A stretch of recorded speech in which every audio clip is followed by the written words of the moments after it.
నేడు సాక్షి దినపత్రికలో వచ్చిన మెయిన్ హెడ్లైన్ చూసినట్లయితే ఎదురులేని భారత్ ఐదోసారి ఆసియా ఛాంపియన్షిప్ ట్రోఫీలో ఫైనల్లోకి సెమీస్ లో జపాన్ పై గెలుపు రూఫ్ టాప్ సౌరభం 2027 నాటికి 30 గిగావాట్ల గృహ సౌర విద్యుత్ లక్ష్యం కమ్ముకుంటున్న అణుమేఘాలు ఉక్రెయిన్ పై రష్యా యుద్ధానికి తెరతీసి సరిగ్గా 1000 రోజులు పూర్తయిన నాడే చోటు చేసుకున్న పరిణామాలు గుబులు రేపుతున్నాయి. పోలింగ్ వేళ పంపకం గోల బీజేపీ నేత వినోద్ నగదు పంచుతున్నారంటూ బహుజన్ వికాస్ అఘాడీ పార్టీ విడుదల చేసిన వీడియో కలకలం సృష్టించింది. నువ్వా నేనా మహారాష్ట్ర అసెంబ్లీ ఎన్నికల పోలింగ్ కు సర్వం సిద్ధమైంది. 288 స్థానాలకు బుధవారం ఒక విడతలో పోలింగ్ జరగనుంది. మళ్లీ ఎఫ్టీఏ చర్చలు బ్రిటన్ భారత్ మధ్య ఎఫ్టీఏపై నెలకొన్న అనుమానాలకు తెరపడింది. తిరిగి చర్చలు ప్రారంభించాలని మోడీ స్టార్మర్ నిర్ణయించారు. రైతుల భూమి బీఆర్ఎస్ నేతల పాలు గతంలో కాంగ్రెస్ ప్రభుత్వం రైతులకు పంపిణీ చేసిన భూములను బీఆర్ఎస్ పాలనలో బలవంతంగా గుంజుకుందని డిప్యూటీ సీఎం బట్టి ఆరోపించారు.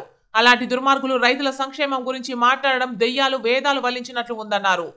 ఇక హామీలపై చర్చకు సిద్ధం కాంగ్రెస్ 6 గ్యారంటీలు 420 హామీల అమలుపై చర్చకు సిద్ధమని సీఎం రేవంత్ రెడ్డి విసిరిన సవాల్ను స్వీకరిస్తున్నామని బీజేపీ నేత ఎంపీ ఈటెల రాజేందర్ పేర్కొన్నారు. రేవంత్ తో చర్చకు ప్రధాని మోడీ రావాల్సిన అవసరం లేదని ఇక్కడున్న తాము సరిపోతామని చెప్పారు. విజయోత్సవానికి రెడీ ఏడాదైనా గూడేది కాంగ్రెస్ సర్కారు 6 ప్రధాన గ్యారంటీల్లో ఒకటైన ఇందిరమ్మ ఇళ్లపై గందరగోళం ఇళ్ల కోసం దరఖాస్తులు స్వీకరించి వచ్చే నెలతో ఏడాది మార్గదర్శకాలు విడుదల చేసి 8 నెలలు పూర్తి పథకం అమలుపై కీలక కమిటీలు ఏర్పాటై కూడా నెల రోజులు ఇప్పటి వరకు లబ్ధిదారులెవరో తేలని తీరు నెల రోజులుగా ఖాళీగానే కమిటీలు జాడలేని గ్రామ సభలు ఒక్క దరఖాస్తుకు కలగని మోక్షం తొలి ఏడాదిలో 4.16 లక్షల ఇళ్లు నిర్మిస్తామన్న ప్రభుత్వం రాష్ట్రంలో కాంగ్రెస్ ప్రభుత్వం ఏర్పాటై ఏడాది కావస్తున్న సందర్భంగా ప్రజాపాలన ప్రజా విజయోత్సవాల పేరిట సంబురాలకు శ్రీకారం చుట్టింది. పలు అభివృద్ధి కార్యక్రమాలకు ప్రణాళిక సిద్ధం చేసింది. విజయోత్సవాలు సరే ఈ ఏడాదిలో సొంత గూటి కోసం కోటి ఆశలతో ఎదురు చూస్తున్న ఎందరు బడుగులకు ఇల్లు ఇచ్చారనే ప్రశ్నలు వస్తున్నాయి. కాంగ్రెస్ సర్కారు పేదలకు ఒక్క ఇందిరమ్మ ఇల్లు కూడా ఇవ్వలేకపోయిందనే విమర్శలు వెల్లువెత్తుతున్నాయి. ఇదిగో అదిగో అనడమే తప్ప పేదలకు గూడు ఎప్పటి వరకు అందుతుందో చెప్పలేకపోతోందన్న ఆగ్రహం కనిపిస్తోంది.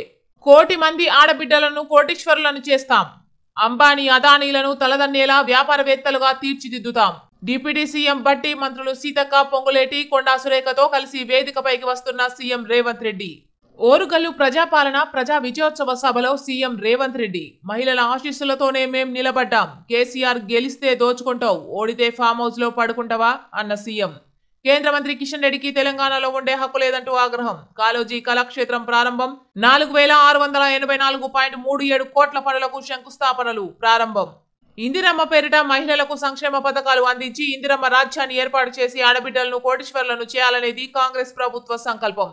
ఇందులో భాగంగా తెలంగాణలో 1 కోటి మంది మహిళలను కోటీశ్వరులను చేస్తాం అంబానీ అదానీలను తలదన్నే రీతిలో వ్యాపారవేత్తలుగా తీర్చిదిద్దుతాం వరంగల్ ప్రజాపాలన ప్రజా విజయోత్సవాలు కార్యక్రమాన్ని ఆడబిడ్డలకు అంకితం చేస్తున్నామని సీఎం రేవంత్ రెడ్డి చెప్పారు. వనపర్తి జిల్లా రాయపర్తిలోని ఎస్బీఐలో భారీ చోరీ జరిగింది. భవనం కిటికీని తొలగించి లోపలికి చొరబడిన దొంగలు లాకర్లోని 19 కిలోలకు పైగా బంగారాన్ని అపహరించుకుపోయారు. దీని విలువ సుమారు 14.82 కోట్లు ఉంటుందని అధికారులు తెలిపారు. నాన్నకు ప్రేమతో మధ్యస్థిమితం కోల్పోయిన తండ్రి 6 ఏళ్ల క్రితం ఏటో వెళ్లిపోయాడు. తండ్రి జాడ కోసం ఆయన 2 కూతుళ్లు వెతకని చోటు లేదు. అనాథల్లోనే తండ్రిని చూసుకుంటూ అనాథాశ్రమాల్లో అన్నదానం చేస్తూ వచ్చారు.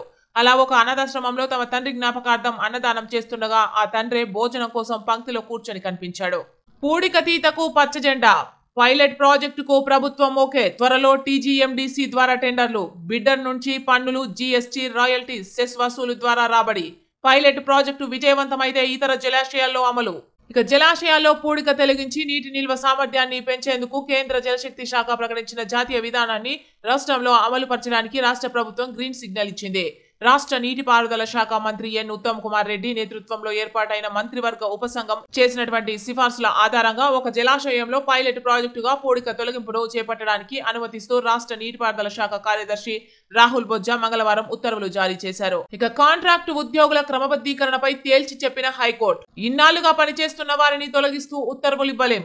ఇకపై పోస్టుల భర్తీ చట్టబద్ధంగా నోటిఫికేషన్ ఇచ్చి చేపట్టాలి.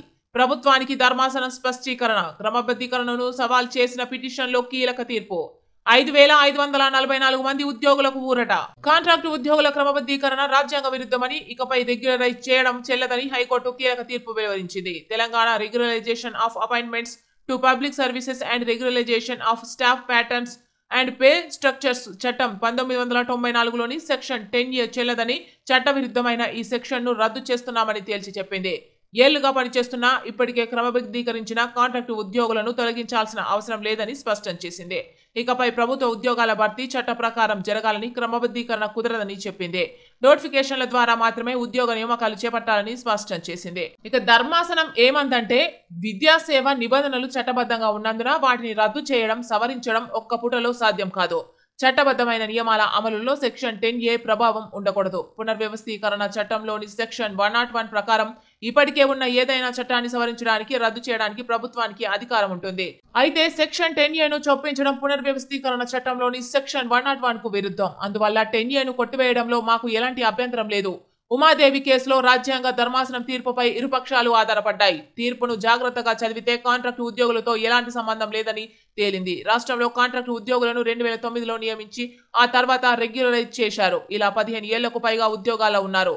అటువంటి కాంట్రాక్టు ఉద్యోగులను తొలగించాలని ఆదేశించాలా, లేక ప్రస్తుత పిటిషనర్లకు పోస్టులను ప్రకటించాలని సర్కార్ను ఆదేశించాలా అనేది మా ముందున్న ప్రశ్న. అయితే అన్ని పిటిషన్లలో క్రమబద్ధీకరించిన వారిని తొలగించాలని కోరలేదు. పోస్టులు భర్తీ చేసేలా ఆదేశాలు ఇవ్వాలని విజ్ఞప్తి చేశారు. ఏళ్ల క్రితం నియమితులైన వారి అంశంలో జోక్యం కూడదని సుప్రీంకోర్టు గతంలో పేర్కొంది. అందుకే క్రమబద్ధీకరణ అంశంలో జోక్యం చేసుకోవడం లేదు. కాంట్రాక్టు ఉద్యోగులకు తీవ్ర ఇబ్బందులు కలుగుతాయనే కారణంతో గత నిర్ణయాలను రద్దు చేయడం లేదు అని ధర్మాసనం పేర్కొంది. కూత పెట్టనున్న హైడ్రోజన్ రైలు డిసెంబర్లో ప్రయోగాత్మక పరిశీలనకు రైల్వే ఏర్పాట్లు. హర్యానాలోని జింద్ సోనిపట్ మధ్య 90 కిలోమీటర్ల ప్రయాణం. ప్రపంచంలో హైడ్రోజన్ రైలు నడిపే 5వ దేశంగా రికార్డు సృష్టించనున్న భారత్. బొగ్గు, చమురు నిల్వలు తగ్గిపోతుండడం, అవి కాలుష్య కారకం కావడంతో ప్రత్యామ్నాయ ఇంధనాలపై ప్రపంచ దేశాలు దృష్టి పెట్టాయి. ఎలాంటి కాలుష్యం వెలువడని, తరిగిపోని హైడ్రోజన్ను భవిష్యత్తు ఇంధనంగా భావిస్తున్నాయి.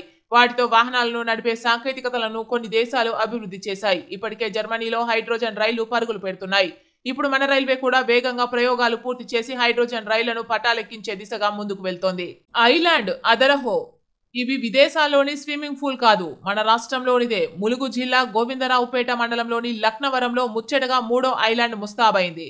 7 కోట్ల వ్యయంతో 8 ఎకరాల విస్తీర్ణంలో దీనిని అభివృద్ధి చేశారు. పిల్లల కోసం ప్రత్యేక ఈత కొలనులు, ఆట వస్తువులు ఏర్పాటు చేశారు. మంత్రులు జూపల్లి కృష్ణారావు, సీతక్క బుధవారం దీనిని ప్రారంభించనున్నారు. కాంగ్రెస్ ను ప్రశ్నిద్దాం, బీజేపీని నిలదీద్దాం. 2 జాతీయ పార్టీలను ఇరుకున పట్టడమే లక్ష్యంగా బీఆర్ఎస్ పావులు. సీఎం రేవంత్ కు బండి సంజయ్, ఇతర బీజేపీ ఎంపీల మద్దతుపై ప్రశ్నలు. కాంగ్రెస్ రేవంత్ పాలన వైఫల్యాలపై నిరంతరం విమర్శనాస్త్రాలు. ప్రజా సమస్యలపై జనంలోకి వెళ్లేందుకు అవసరమైన కార్యాచరణకు పదును. సోషల్ మీడియాలోనూ కాంగ్రెస్ బీజేపీ తీరును ఎండగట్టేలా కార్యాచరణ. మరికొంతకాలం ఎర్రవెల్లి నివాసానికే పరిమితం కానున్న అధినేత కేసీఆర్. ఇక 21న బీఆర్ఎస్ మహాధర్నా. రాష్ట్రంలో ఏడాది క్రితం అధికారానికి దూరమై ప్రతిపక్ష పాత్ర పోషిస్తున్న భారత రాష్ట్ర సమితి బీఆర్ఎస్ తన రాజకీయ ప్రత్యర్థులైన 2 జాతీయ పార్టీలపై దూకుడుగా ముందుకు వెళ్లేందుకు రంగం సిద్ధం చేస్తోంది. కాంగ్రెస్ బీజేపీలను ఇరుకున పెట్టడమే లక్ష్యంగా పావులు కదుపుతోంది. ఇందులో భాగంగా నిరంతరం ప్రజాక్షేత్రంలో ఉండేందుకు అనుసరించాల్సిన కార్యాచరణపై కసరత్తు చేస్తోంది. వచ్చే ఏడాది జరిగే స్థానిక ఎన్నికల తర్వాత పార్టీ సంస్థాగత నిర్మాణం, శిక్షణపై దృష్టి పెట్టే యోచనలో ఉంది. క్షేత్రస్థాయిలో పార్టీ నాయకులు, కేడర్లో ఉత్సాహం నింపేలా ప్రజా సమస్యలు కేంద్రంగా పార్టీ కార్యకలాపాలకు నిర్వహించనుంది. రాష్ట్రంలో జరుగుతున్న అవకతవకలను, అవినీతిని కేంద్రంలోని బీజేపీ ప్రభుత్వం దృష్టికి తీసుకెళ్లినా స్పందించడం లేదన్న అంశాన్ని ప్రజాక్షేత్రంలో ఎండగట్టాలని భావిస్తోంది. ఇవి ఈరోజు సాక్షి దినపత్రికలో వచ్చినటువంటి మెయిన్ హెడ్లైన్.